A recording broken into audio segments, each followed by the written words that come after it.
Aloha friends and family. I know it's been a really long time since I've done a update video, but I thought it's about time. It's funny how doing nothing seems to take up so much time, which is what I've been doing a lot of lately. After finishing chemo, so I finished my chemo in June, and then we went up to New Mexico to see Darren and Celeste get married, and that was such a beautiful, special time. I'm so grateful I was able to be there. So the chemo part of my adventure is done. I'm still on a treatment that some people consider chemo, but I'm pretty sure anybody who's been on chemo wouldn't consider this chemo. But I go in every 3 weeks for an intravenous treatment until February. So that part's happening, and I feel fine. I get stronger every day, and thankful that the worst is behind me, and that I just am so grateful. Thank you everyone for your prayers and your support, good wishes, well wishes, sending me cards and gifts. And like my Auntie Tess has been making a lot of masks, and people have sent me masks. I have so many beautiful masks, all very different. But my Auntie Tess started making these hats. They're like the old plantation style hats that have a matching mask. And I get so many compliments when I go places and people see me with my matching hat and mask. I sometimes there's a black one, it's really cute, and then a black mask, and then I wear my sunglasses, and people kind of freak out when they look at me. I think it's kind of cool. Anyway, but I really want to thank you for prayers. I honestly know that that's what helped me get through that. I want to thank Haley and Ben, my son-in-law, for being so wonderful and doing everything that they had to do. 2020 has been a long year, and especially the months January through July. So thankful to them, and to my brother Stevie, oh my gosh, who brought popsicles and anything that would help me kind of feel better. I'm so grateful. And friends near and far, I'm just so grateful. Anyway, so what happens now? Well, I think that this whole cancer situation was trying to be a wake-up call for me, that I needed to slow down. And a lot of people have said that to me in my life, including my doctor. And then I got the diagnosis, and I was still not really slowing down. And I felt great, after the mastectomy, everything went well. And then I found out I had to do chemo, which is the next level of my higher power saying, we gotta slow down. And I still kind of wasn't listening, I think. Then coronavirus locked everything down. And I still wasn't 100% listening. I was thinking about maybe I ought to make some changes in my life, but I didn't really do it. Then we came home from New Mexico, and I got sick, and I thought, oh my God, I've got coronavirus, which it was not coronavirus. I was just worn out from having done really not a lot of anything for 6 months, and then fast trip to Albuquerque and Gallup. But I did come home and I got sick, and I thought, oh my God, I gotta take action. So I quickly removed myself from all the boards and different committees that I sit on.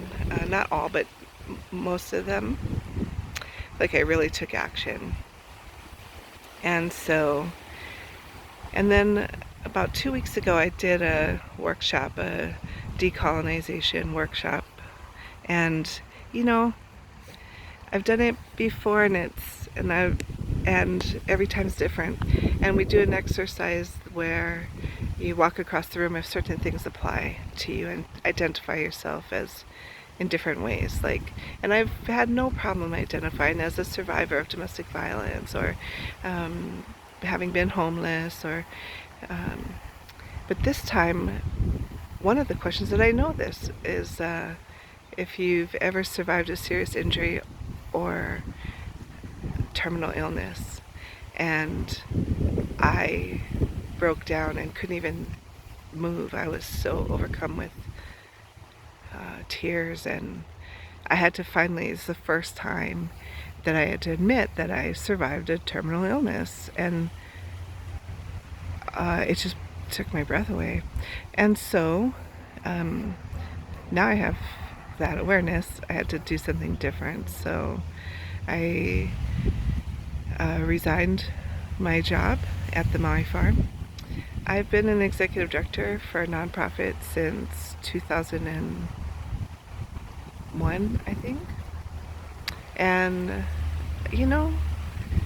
it's a stressful job. And the stresses come from all different places. So I resigned, and I was resisting that for a long time. I kept thinking maybe I'll just go back and finish the projects I started, make sure everything's in a good place, but the truth is I need less stress in my life now. Apparently 6 months ago, but I didn't quite get it. So I'm happy that I got it now. It's a scary thing, I'm still being treated medically, and I now have no income. So I'm hoping I will get unemployment and Quest Medical, and that Kaiser will continue to treat me. And yeah, I'm trusting the process.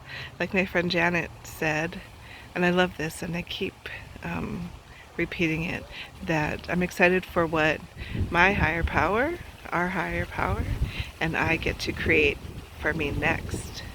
I don't know what that is. I don't. I just know that everything I've ever done is divinely led, and trust that process. I get to sit here in what's now our lay garden, where we have a whole bunch of pakalana, pikake, even a puakeni tree somewhere. I don't know if you can see it. Of course, all the plumerias, and I get to do that and keep working in the garden and take care of my grandkids while they figure out what's happening with school, which is really a big deal this year. So I'm grateful that I'm home, grateful to be able to help in any way I can. But if anybody has any ideas about what you think might be a exciting new opportunity for me, not so stressful, with some good benefits, I'm thinking maybe, I don't know, government job, a job, like you go to work and you come home every day. I don't know. And then after 10 years you have, benefits. That never happened in the nonprofit world. Anyway, let's see what happens. Who knows? Everything is possible now. So I hope everybody's taking really good care of yourselves during this COVID. 2020 is a year of intrigue and clarity, and the first 6 months were really rough, so I'm looking forward to what the next 6 months look like, hopefully less stressful and taxing. Anyway, thank you again for prayers and love, and I will see you soon, I hope. Maybe if not in person, certainly online. There were so many people that I wanted to tell that I was leaving the farm before I just kind of abruptly didn't come back. Maybe that's not abrupt. Maybe that's the slow resignation. I don't know. But I think everyone understands why. It just is very unlike me to sort of just walk away from something. So I'm sorry if you were one of those people that I probably should have told in person or over the phone. that I was leaving, but I still totally believe in the work that happens at the Maui farm, and I'm so grateful to the women that still work there. They're amazing, and men, don't forget about them. Um, we have a lot of great people at the Maui farm. So anyway, thanks again, and I think this will probably be my last update on this Caring Bridge site. I have been very I don't know, quiet on social media, just kind of going and liking people's things. I think life's very different for me now. I've spent a lot of time with the grandkids and gardening. Maybe I'll start sharing that stuff again.